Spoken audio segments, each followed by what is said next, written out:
I'm going to take a walk through the southeast entrance of the monument as a way to illustrate how the architecture controls visual access to the interior of the henge, but also to the surrounding landscape.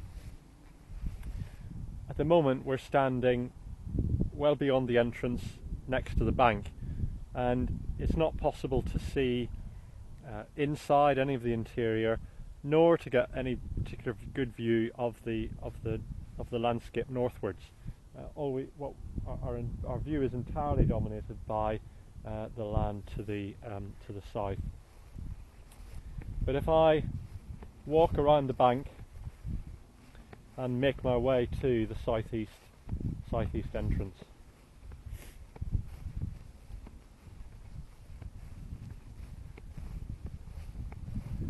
and if you follow me around here, you get this really quite dramatic revelation. The whole of the interior opens up for us,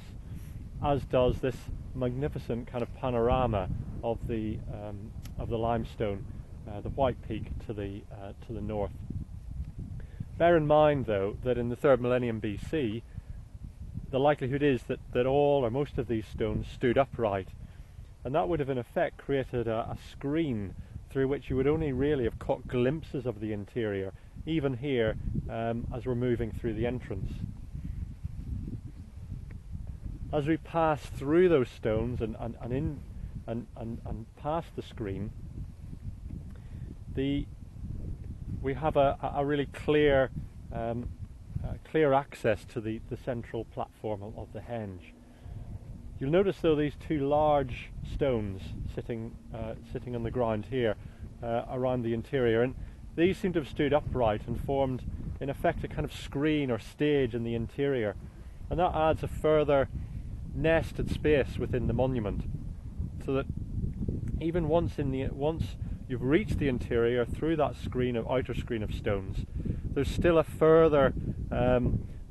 space within which more private,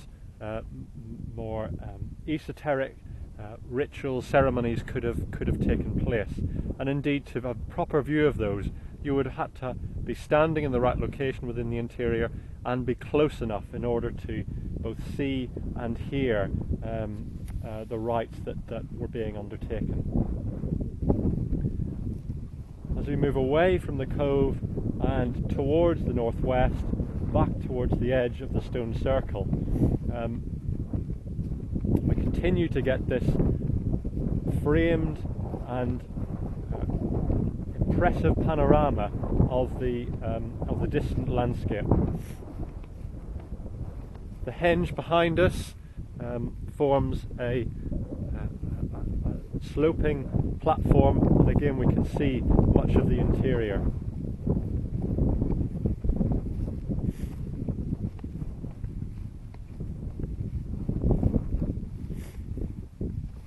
Leaving the henge and turning towards the east, we lose that sight of the interior of the monument, but we're getting a much nearer view, a much closer grained view of the surrounding landscape. And now the edge of Lathkildale comes into sight, and it's less about those distant horizons and the ridges in the distance, and much more about the local topography.